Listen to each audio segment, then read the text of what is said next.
Hello guys! In this video, ipapakita ko sa'yo paano mag-drive ng automatic car. So we are going over the basics. First thing you do is know the parts sa car. So ito yung steering wheel, the mirrors, side mirrors, ang gear selector, tapos ang handbrake. So ito yung gear selector. Sa gear selector, andito yung P, which stands for park, tapos R, yan yung reverse, N is neutral, D is drive. So ngayon, ang ating gear ay andito sa park. Since automatic yung car natin, yung right foot lang ang gagamitin natin at yung left foot natin steady lang dito. So sa pedal, ito yung brake at ito yung gas pedal. Para safety, magsi-seatbelt ka first.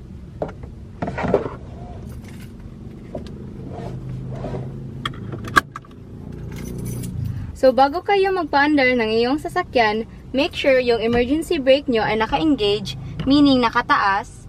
Tapos, yung gear nyo ay andito sa park, at saka yung right foot mo ay nakaapak sa brake. Tapos, hindi mo i-release yon para safety. So, i-under ko na yung sasakyan.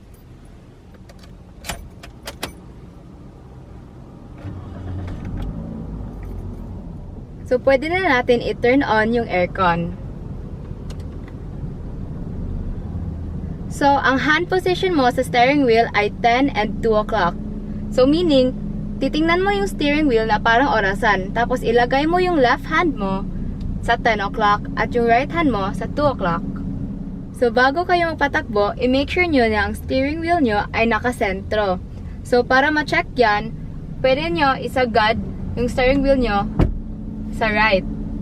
At 2 ikot lang yun para maging sentro yung steering wheel nyo. So, 1, 2. Ganon.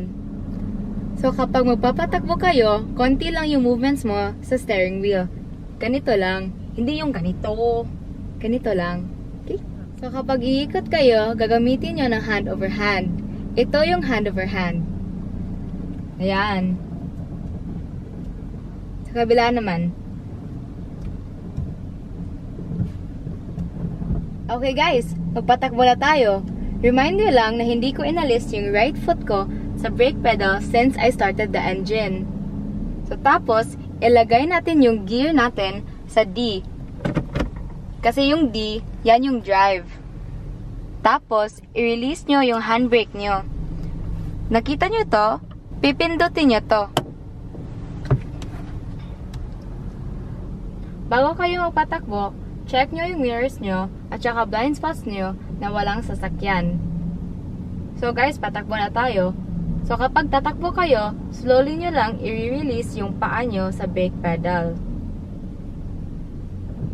So guys, nakatakbo na tayo. So sisignal ako sa left para lalabas ako, pupunta ako sa center lane. So before kayo liliko, check nyo yung blind spots nyo na clear.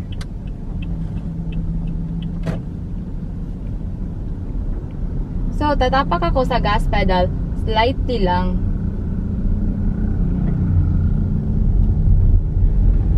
So, ito guys, nandito na ako sa center lane. Pag-apak ko sa gas pedal, lightly lang talaga. Huwag nyong i-fully diin yung gas pedal kasi tatakbo kayo ng malakas. Lightly lang talaga.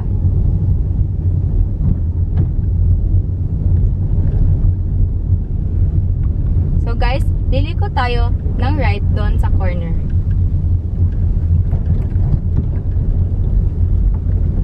Before kayo liliko, mga 6 meters away or more, mag-signal na kayo na right para yung mga sasakyan sa likod malalaman na pupunta ka na right. So kapag liliko kayo, gagamitin nyo ng hand over hand. At saka, lightly lang yung pag-ikot nyo.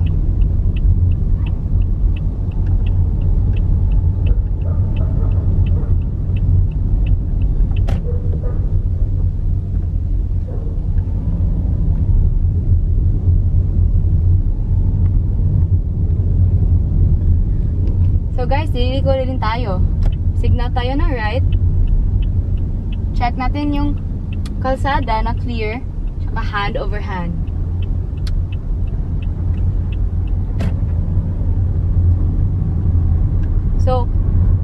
Tinitry ko lang yung pinipress yung gas pedal para hindi naman malakas yung takbo natin.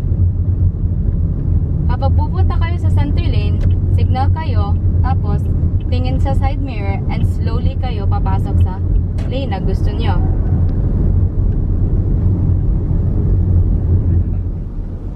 So guys, remember, huwag nyong galawin yung gear nyo since automatic naman yung sasakyan natin. Hayaan nyo na ang sasakyan na ang mag-shift ng gear.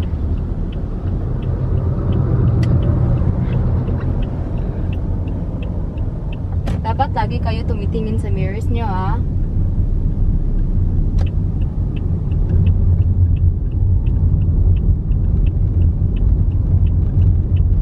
Kapag mag-brake kayo, lightly nyo lang pinapress yung brake pedal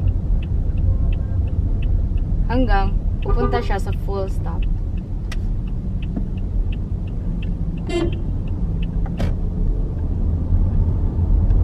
So, dito tayo mag-stop.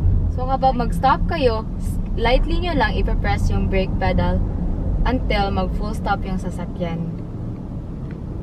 At yung gear nyo, ilagay nyo sa neutral. So guys, turuan ko kayo paano mag-atras. So, ilagay nyo yung gear nyo sa R, which means reverse. Next, i-check nyo yung mirrors nyo na clear siya, na walang tao at walang sasakyan. At check nyo rin dito. So, since clear naman, aatras tayo. Lightly nyo lang i-release yung paa nyo sa brake pedal. Huwag nyong iapak yung paa nyo sa gas pedal kasi aatras yung sasakyan ng malakas. Since automatic naman yung sasakyan natin. So yan, umaatras na tayo. Okay guys, mag-park na tayo. Ilagay natin yung gear natin sa P, which is park. Tapos, i-engage natin yung handbrake. Reminder lang na hindi nyo muna itatanggal yung right foot nyo sa brake pedal for safety. Next, i-off natin yung aircon. And then, off na natin yung engine. At saka nyo lang ma-release yung right foot nyo sa brake pedal. Ayan guys, naipakita ko na sa inyo ang mga basics sa paano mag-drive ng automatic car. Sana marami kayong natutunan sa video na ito. Thank you guys for watching. Bye! Please get your card now. Thank you.